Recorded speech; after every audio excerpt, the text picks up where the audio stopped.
Ukraine ಎದುರು ಶರಣಾಗುತ್ತಾ Russia, ಯುದ್ಧ ನಿಲ್ಲಿಸಲು ಸಿದ್ಧ ಎಂದಿದ್ದ್ಯಾಕೆ ರಷ್ಯಾ? ರಷ್ಯಾ ಸೈನಿಕರಿಗೆ ಕಾಡ್ತಿರೋದೇನು? ಸ್ನೇಹಿತರೆ, ನಿಮ್ಮೆಲ್ಲರಿಗೂ ಗೊತ್ತಿರುವಂತೆ ಉಕ್ರೇನ್ ಮತ್ತು ರಷ್ಯಾ ನಡುವೆ ಯುದ್ಧ ಆರಂಭವಾಗಿ ವರ್ಷವೇ ಕಳೆದಿದೆ.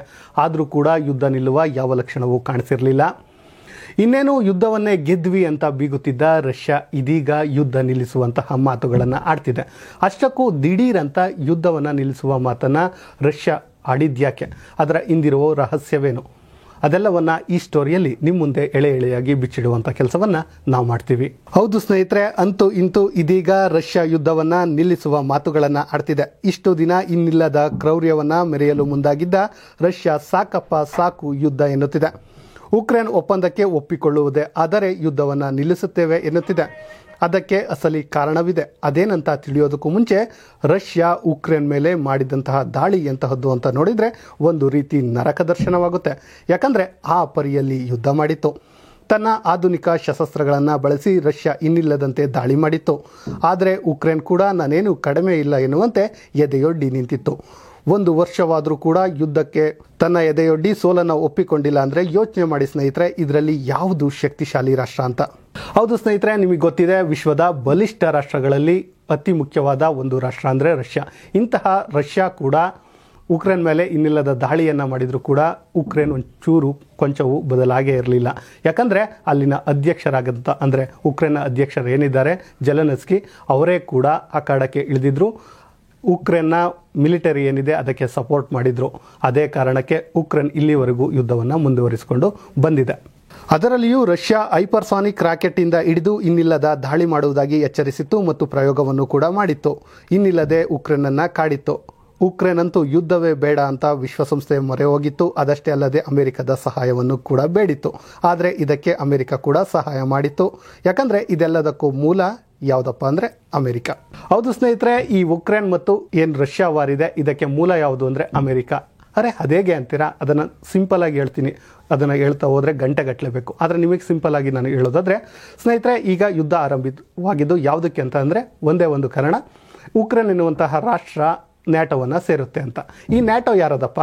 ಈ ನ್ಯಾಟೋದ ಅಧ್ಯಕ್ಷತೆ ಯಾರ್ದು ಅಂದರೆ ಅಮೆರಿಕ. ಸ್ನೇಹಿತರೆ, ನ್ಯಾಟೋದ ಉದ್ದೇಶ ಒಂದೇ. ಈ ನ್ಯಾಟೋದಲ್ಲಿ ಯಾರಾದರೂ ಸೇರ್ಪಡೆಯಾದರೆ ಯಾವುದಾದ್ರೂ ದೇಶ, ಅದರ ದೇಶದ ಮೇಲೆ ಯಾರಾದರೂ ಮತ್ತೊಬ್ಬರು ಯುದ್ಧ ಮಾಡಿದರೆ ಅವರಿಗೆ ಸಹಾಯ ಮಾಡುವಂಥದ್ದು ಈ ನ್ಯಾಟೋದ ಉದ್ದೇಶ. ವಿಶ್ವದಾದ್ಯಂತ ಪ್ರಜಾಪ್ರಭುತ್ವವನ್ನು ಕಾಪಾಡುವಂಥದ್ದು ಈ ನ್ಯಾಟೋದ ಉದ್ದೇಶ. ಅದರ ಆಪೋಸಿಟ್ ಆಗಿರುವಂಥದ್ದು ರಷ್ಯಾದ ಒಂದು ಒಕ್ಕೂಟ ಯಾವುದು ಅಂದರೆ ವಾರ್ಸಾ ಒಕ್ಕೂಟ. ಇದು ಸಮಾಜವಾದಿ ತತ್ವವನ್ನೇನಿದೆ ಅದನ್ನು ವಿಶ್ವದಾದ್ಯಂತ ಇದು ಮಾಡುವಂಥದ್ದು. ಈ ಉಕ್ರೇನ್ ಮತ್ತು ರಷ್ಯಾ ಅಕ್ಕಪಕ್ಕದ ರಾಷ್ಟ್ರಗಳು. ತಮ್ಮ ಪಕ್ಕದ ರಾಷ್ಟ್ರವೇ ಒಂದು ನ್ಯಾಟೋಗೆ ಸೇರ್ಪಡೆಯಾಗುತ್ತೆ ಅಂದರೆ ರಷ್ಯಾಗೆ ಒಂದು ರೀತಿ ಅದೇನು ದುರ್ಬಲ ಅನ್ನುವಂತಹ ಪರಿಸ್ಥಿತಿ ಬರಬಹುದು, ಅಥವಾ ಮುಂದೆ ಒಂದಿನ ಕಾಟ ಕೊಡಬಹುದು ಎನ್ನುವಂಥ ಕಾರಣಕ್ಕೆ ಉಕ್ರೇನ್ ಮೇಲೆ ಯುದ್ಧ ಸಾರ್ತು. ಅದಕ್ಕೂ ಮುಂಚೆ ವಾರ್ನಿಂಗನ್ನು ಕೊಡ್ತು. ಏನಪ್ಪ ಅಂದರೆ ನ್ಯಾಟೋವನ್ನು ನೀವು ಸೇರಬೇಡಿ, ಒಂದು ವೇಳೆ ಸೇರಿದರೆ ತೊಂದರೆಯಾಗುತ್ತೆ ಎನ್ನುವಂಥ ಮಾತನಾಡಿತ್ತು. ಆದರೂ ಕೂಡ ಉಕ್ರೇನ್ ಇದಕ್ಕೆ ಕೇಳಲಿಲ್ಲ. ನಾನು ನ್ಯಾಟೋ ಸೇರುತ್ತೆ ಅನ್ನುವಂತಹ ಮಾತನಾಡಿತು. ಆಗಲೇ ಶುರುವಾಗಿದ್ದು ಈ ಉಕ್ರೇನ್ ವಾರ್, ನಿಮ್ಮೆಲ್ಲರಿಗೂ ಗೊತ್ತಿರುವಂತಹದ್ದು. ಹೌದು ಸ್ನೇಹಿತರೆ, ಅಂದು ಆರಂಭವಾದ ಯುದ್ಧಕ್ಕೆ ಅದೆಷ್ಟೋ ಜೀವಗಳು ಬಲಿಯಾಗಿವೆ. ರಷ್ಯಾ ಮಾತ್ರ ಇದ್ಯಾವುದಕ್ಕೂ ತಲೆ ಕೆಡಿಸಿಕೊಂಡಿರಲಿಲ್ಲ. ಯುದ್ಧ ನಿಲ್ಲಿಸುವ ಮಾತೇ ಆಡ್ತಿರಲಿಲ್ಲ.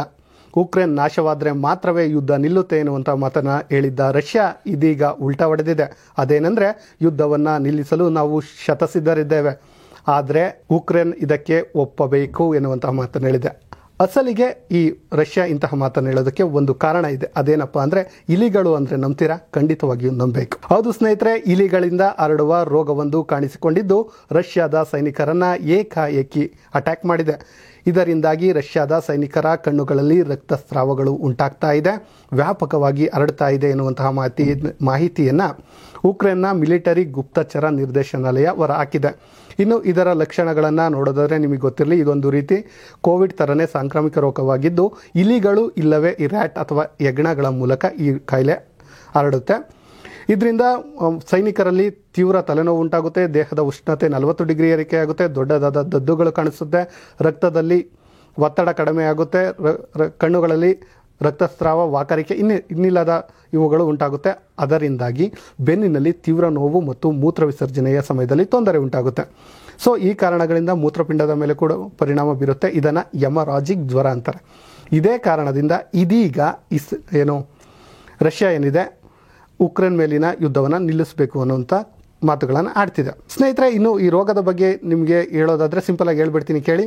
ಏನಂದರೆ, ಈ ರೋಗ ಹರಡೋದು ಇಲಿಗಳಿಂದ. ಈ ಎಲ್ಲಿ ಮಾನವರು ವಾಸ ಆಗ್ತಾರೋ ಅಲ್ಲೇ ಎಲ್ಲಾದರೂ ಇಲಿಗಳಿದ್ದರೆ ಅವುಗಳು, ಅದರಲ್ಲಿ ಕೆಲವೊಂದು ಸೋಂಕಿತ ಇಲಿಗಳೇನಿದೆ ಅವುಗಳು ಮಾನವನ ಸಂಪರ್ಕಕ್ಕೆ ಬಂದರೆ ಅಥವಾ ವೈಯಕ್ತಿಕ ವಸ್ತುಗಳ ಮೇಲೆ ಬಂದರೆ ಈ ಕಾಯಿಲೆ ಬರುತ್ತೆ. ಅದು ಇದೀಗ ಸೈನಿಕರಲ್ಲಿ ಕಂಡು ಬಂದಿದೆ. ಅದೇ ಕಾರಣಕ್ಕೆ ಇದೀಗ ರಷ್ಯಾ ಯುದ್ಧವನ್ನು ನಿಲ್ಲಿಸಬೇಕು ಅಂತ ಇದೆ. ಅದಕ್ಕೆ ಅಸಲಿ ಕಾರಣ, ಈಗೇನಾದರೂ ಈ ಸೈನಿಕರು ಸಾವನ್ನಪ್ಪಿದ್ರೆ ರಷ್ಯಾದ ಕತೆ ಇನ್ನಿಲ್ಲದಂತಾಗುತ್ತೆ. ನಿಮಗೆ ಗೊತ್ತಿರಲಿ ಸ್ನೇಹಿತರೆ, ಒಂದು ವರದಿಯ ಪ್ರಕಾರ, ಉಕ್ರೇನ್ ಹೇಳಿರೋ ಪ್ರಕಾರ, ಈ ಯುದ್ಧ ಸ್ಟಾರ್ಟ್ ಆಗಿ 1 ವರ್ಷ ಆಗಿದೆ. ಈ 1 ವರ್ಷದಲ್ಲಿ ಬರೋಬ್ಬರಿ 3 ಲಕ್ಷ ರಷ್ಯಾ ಸೈನಿಕರು ಸಾವನ್ನಪ್ಪಿದ್ದಾರೆ ಅಂತ ಹೇಳಿದ್ದಾರೆ. ಒಂದು ವೇಳೆ ನಾವು ಉಕ್ರೇನ್ನ ಮಾಹಿತಿನ ಒಪ್ಪಿಕೊಳ್ಳಿಲ್ಲ ಅಂದರೂ ಅದರಲ್ಲಿ ಕನಿಷ್ಠ 1/3 ಅಂದರೆ ಕೂಡ 1 ಲಕ್ಷ ಜನರು ಸಾವನ್ನಪ್ಪಿದ್ದಾರೆ. ಇನ್ನು ರಷ್ಯಾದ ಪರಿಸ್ಥಿತಿ ನಿಮ್ಮೆಲ್ಲರಿಗೂ ಗೊತ್ತಿದೆ. ಜನಸಂಖ್ಯೆ ದಿನೇ ದಿನೇ ಕುಂಠಿತವಾಗ್ತಿದೆ. ಅದಕ್ಕಾಗಿ ರಷ್ಯಾ ಕೂಡ ಹಲವು ಯೋಜನೆಗಳನ್ನು ತಂದಿದೆ.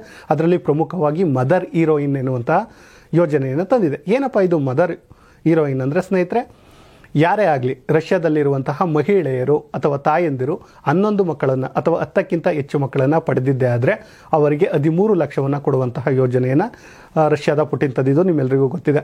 ಇಂತಹ ಸಮಯದಲ್ಲಿ ಈ ಯುದ್ಧದಲ್ಲಿ ಮತ್ತಷ್ಟು ಸಾವನ್ನಪ್ಪಿದರೆ ರಷ್ಯಾದ ಗಡಿ ಕಾಯೋದಕ್ಕೆ ಸೈನಿಕರು ಸಿಗಲ್ಲ ಅನ್ನುವಂಥದ್ದು ಪುಟಿನ್ ರವರಿಗೆ ಅರ್ಥವಾಗಿದೆ. ಅದೇ ಕಾರಣದಿಂದ ಇದೀಗ ಯುದ್ಧವನ್ನು ನಿಲ್ಲಿಸುವಂತಹ ಮಾತನಾಡ್ತಿದ್ದಾರೆ. ಸ್ನೇಹಿತರೆ, ಒಟ್ಟಾರೆಯಾಗಿ ಹೇಳೋದಾದರೆ ಹಲವು ಕಾರಣಗಳಿರಬಹುದು. ಏನಾದರೂ ಆಗಲಿ ಯುದ್ಧವನ್ನು ನಿಲ್ಲಿಸ್ತೀವಿ ಅನ್ನುವಂಥದ್ದು ಒಂದು ಶುಭ ಸುದ್ದಿನೇ ಅಂತಲೇ ಕರಿಬೋದು. ಯಾಕಂದರೆ ಪ್ರಪಂಚದಲ್ಲಿ ಯುದ್ಧ ಮಾಡೋದು ದೊಡ್ಡ ಇದಲ್ಲ, ಅದನ್ನು ನಿಲ್ಲಿಸೋದೇ ದೊಡ್ಡದಾದಂತಹ ಒಂದು ವಿಚಾರ. ಅದೇನಾದರೂ ಆಗಲಿ ಸ್ನೇಹಿತರೆ, 2 ದೇಶಗಳು ಒಪ್ಪಿಕೊಂಡು ಆದಷ್ಟು ಬೇಗ ಯುದ್ಧವನ್ನು ನಿಲ್ಲಿಸಲಿ ಹಾಗೂ ಶಾಂತಿಯನ್ನು ಬಯಸಲಿ ಅನ್ನೋದು ನಮ್ಮ ಒಪಿನಿಯನ್ ಆಗಿದೆ. ಸ್ನೇಹಿತರೆ, ಇಂತಹದೇ ಸುದ್ದಿಗಾಗಿ ಸದಾ ನೋಡ್ತಾ ಇರಿ ಲಯನ್ ಟಿವಿ ಕನ್ನಡ.